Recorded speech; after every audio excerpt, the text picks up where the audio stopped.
kembali menyapa Anda, membahas berita terkini seputar pemilu Capres dan Cawapres tahun 2024 bersama saya Andi Fatmawati. Inilah selengkapnya.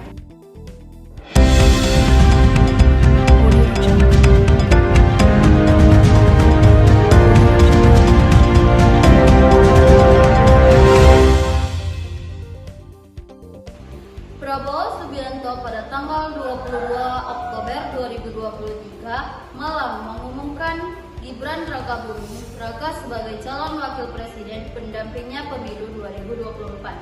Pengumuman itu tak terlalu mengejutkan. Pasal pada Sabtu tanggal 21 Oktober 2023, Gibran telah diusung oleh Partai Golkar sebagai calon wakil presiden pendamping Prabowo.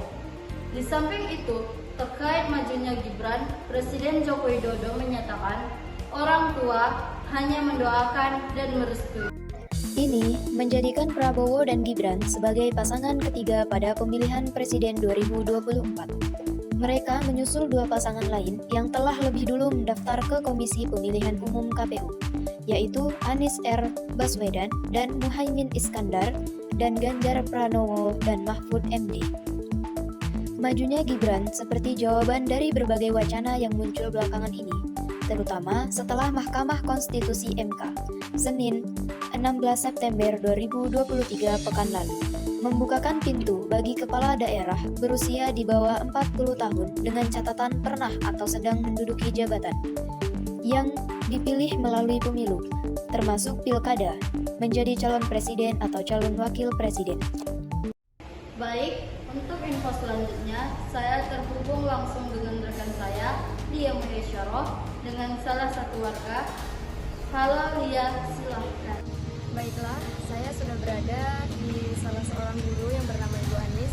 Dia mengetahui tentang kejadian atau kriteria tentang persoalan tersebut. Langsung saja kita tanyakan soalnya.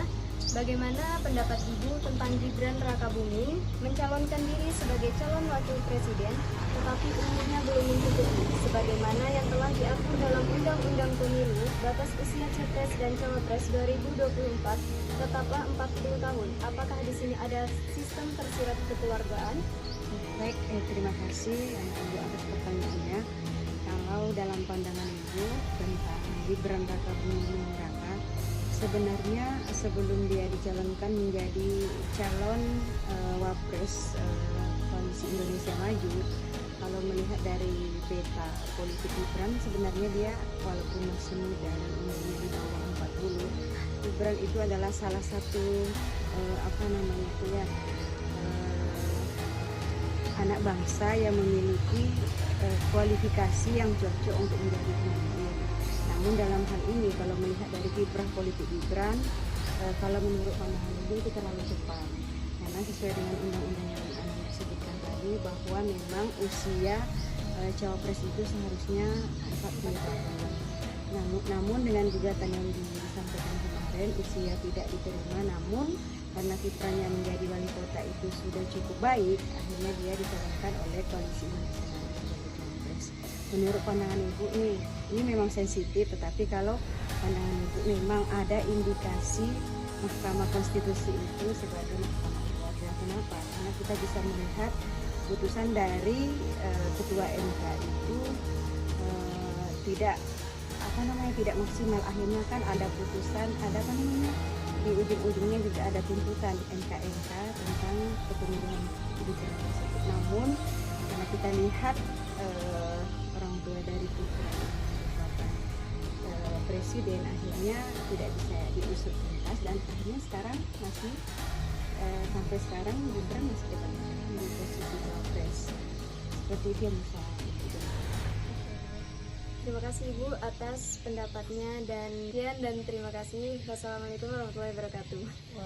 Masukan dan analisis telah disampaikan berbagai kalangan terkait putusan MK.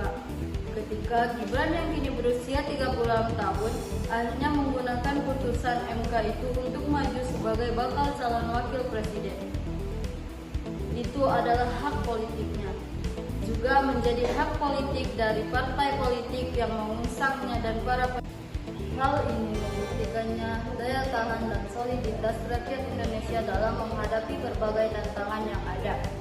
Guru dan petugas kesehatan yang bertugas di daerah terpencil, pembuka agama yang setiap hari berhubungan dengan pengikutinya, dan membuka masyarakat yang setiap hari hidup di antara warganya adalah sebagian dari mereka yang menjaga soliditas rakyat. Mereka inilah yang menjaga Indonesia, termasuk saat elit politik mulai disebutkan oleh perbuatan, kekuasaan, dan ekonomi.